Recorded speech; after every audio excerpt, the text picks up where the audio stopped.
전 세계적으로 7번은 특별한 의미를 가지고 있습니다. 특히 축구에서는 더욱 그렇습니다. 데이비 베컴이라는 선수는 영국 축구를 넘어서 세계 축구에서 가장 인기 있고 영향력 있는 선수였습니다. 맨체스터 유나이티드의 전성기 때 최고의 선수였던 그가 7번을 달고 있었다는 것만으로도 7번은 매우 상징적인 번호가 되었습니다.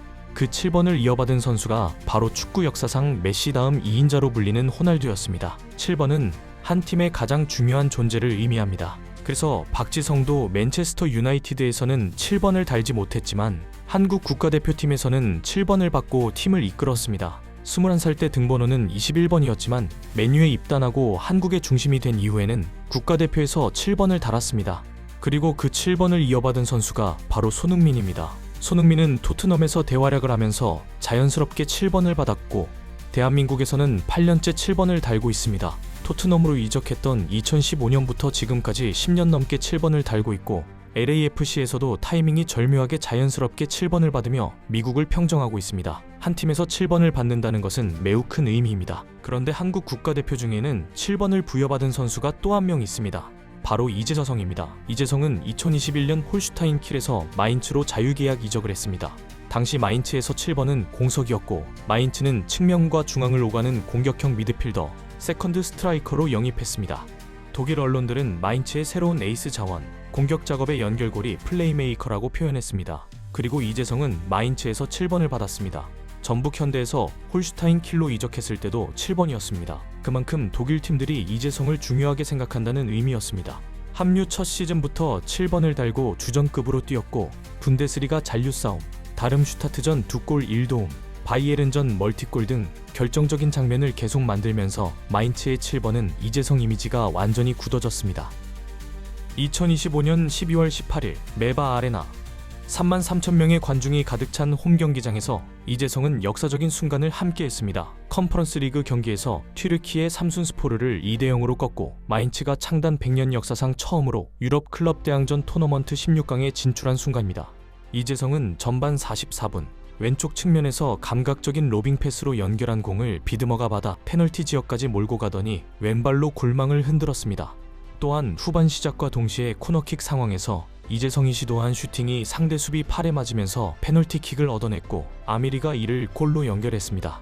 경기가 끝나고 후반 추가 시간 46분 교체로 그라운드를 떠날 때 3만여 명의 팬들이 기립박수로 이재성을 연호하는 진풍경이 펼쳐지기도 했습니다. 가슴 벅차오르는 순간이었습니다. 독일 언론들은 마인츠 역사의 길이 남을 밤이라고 표현했습니다. 이재성의 활약이 더 대단한 건 33살인데도 지난 주말에 뮌헨과의 경기에서 풀타임을 소화하면서 팀의 역전골을 또 장렬시키면서 1년 전 뮌헨에게 2골을 넣은 이후 또 골을 폭발시키면서 팀을 승리로 이끌 뻔했었습니다. 안타깝게도 경기 종료 직전에 케인에게 페널티킥을 내주면서 무승부가 되었죠. 이재성은 당시의 플레이로 베스트 11에 뽑히기도 했습니다. 그런데 5일 뒤에 또 풀타임을 소화하면서 팀을 100년 만에 16강 진출 확정을 이끌었습니다. 이재성은 손흥민과 동갑내기로 92년생 33살입니다. 이 두 선수는 이미 어릴 때부터 떡잎부터 남달라서 한국을 대표하는 선수가 되었습니다. 지금으로부터 17년 전 이재성은 손흥민과 함께 한국에서 브라질과의 평가전을 갖게 되었습니다. 중학교 2학년 나이였던 거죠. 브라질은 국가명만 들어도 벌벌 떨 수밖에 없는 축구 강국이고 한국이 감당하기 어려운 국가인데 경기는 충격적인 결과를 얻게 되었습니다. 먼저 선제골이 손흥민의 활약으로 나올 수 있었는데 문전에서 슈팅한 것이 골대를 맞고 튕겨져 나왔고 이내 동료의 헤딩으로 먼저 앞서 나가게 되었습니다. 그리고 이재성은 이때부터 헤딩에 일가견이 있다는 것을 보여줬습니다. 날아오는 크로스를 경합 과정에서 완벽한 헤딩으로 득점에 성공하면서 2대0으로 앞서 나갔고 손흥민은 세 번째 멋진 오른발 강슛으로 또 추가골을 넣으면서 손흥민 이재성의 대활약으로 브라질을 상대로 3대0으로 승리하게 되었습니다. 아마도 그날 경기는 이 두 선수에게도 잊을 수 없는 시간이었을 것이고 맛있는 거 엄청 먹었을 것입니다. 손흥민은 당시에는 형편이 좋지 않았기 때문에 그럴 때 맛있는 것도 먹을 수 있었겠죠. 17년 전 브라질도 이겼던 이 두 선수가 현재도 최고의 선수가 되어서 손흥민은 프리미어리그 역사상 전무후무한 아시아 선수 득점왕과 함께 숱한 기록을 만들었고 이재성도 유럽 3대 리그인 분데스리가에서 팀의 매우 중요한 선수로 활약하고 있습니다. 공통점은 이 둘이 각 팀에서 7번을 부여받았다는 것입니다. 서로 포지션도 다르고 주발도 다른데 경쟁력 있는 해외에서 팀의 최고 선수라면 북중미 월드컵이 더 기대될 수밖에 없는 거죠. 최근 국가대표 출신 이천수는 손흥민의 프리킥을 분석하면서 연륜이 쌓이면서 더 잘한다는 평가를 내렸는데, 내년에 손흥민과 이재성은 나이와 상관없이 더 좋은 활약을 기대하게 만듭니다. 이재성은 이미 월클 반열의 체력을 가지고 있습니다. 그래서 독일 기자들도 경기 중 쉴 새 없이 뛰어다니는 이재성을 저평가해서는 안 된다고 강하게 경고하기도 했습니다. 중요한 경기에서 선수들이 골을 넣어준다면 그만큼 월드컵 같은 중요한 경기에서도 경험이 유산이 되어서 팬들을 열광케 해줄 수 있을 것입니다. 마인츠가 16강 진출한 컨퍼런스 리그는 유럽 대항전 3티어 대회지만 이 대회도 매우 중요합니다.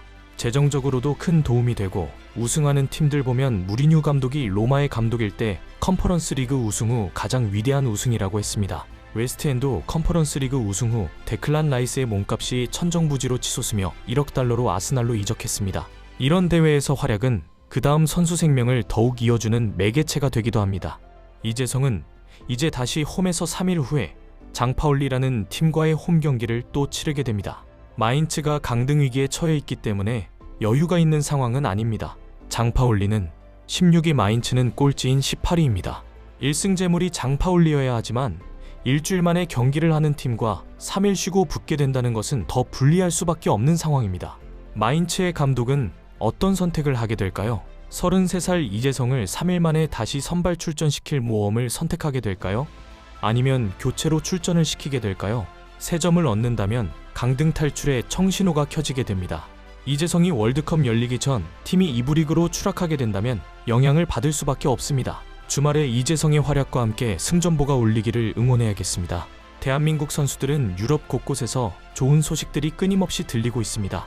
오현규와 조규성이 골을 폭발시키고 있고, 이강인은 최고의 팀에서 이제 6관왕을 달성해버리면서 우승 트로피만 10개가 되었습니다. 월드컵에서 매우 중요하게 활용될 황인범은 비록 부상 때문에 많은 경기를 소화하고 있지 못하지만 오히려 체력적인 비축으로 월드컵에서 더 날아오를 수 있다는 기대감이 생기게 됩니다. 김민재는 첫 월드컵 출전에 곧바로 월드컵 16강을 경험했습니다. 김민재는 카타르 월드컵 때 이미 혹사당할 정도로 팀에서 많이 뛰면서 결국 부상을 당하는 어려움도 겪었는데, 이번엔 김민재가 최고의 팀에서 혹사당하지 않는 만큼 월드컵 때 활약을 더욱 기대하게 만듭니다. 대한민국은 손흥민, 김민재, 이강인 그리고 이재성이 있습니다. 바이에른 뮌헨 같은 세계 최강팀을 상대로도 골을 넣는 분데스리가 선수가 있고, 토트넘과 LAFC에서 7번을 달고 있는 아시아 최고의 스트라이커가 있고, 파리 생제르맹에서 뛰는 천재 미드필더가 있고, 바이에른 뮌헨의 센터백이 있습니다. 대한민국의 목표는 8강입니다. 한국에는 7번이 2명 있습니다. LAFC의 7번 손흥민, 마인츠와 대한민국 국가대표의 7번 이재성. 둘 다 33살이지만 여전히 90분을 뛸 수 있고 강팀을 상대로 골을 넣을 준비가 되어 있습니다. 2026년 6월 북중미에서 한국은 다시 한번 세계를 놀라게 할 것입니다. 마인츠 100년 역사상 처음으로 유럽 대항전 16강에 진출시킨 것처럼 우리 한국 축구도 새로운 역사를 쓸 것입니다. 지금까지 진심TV였습니다.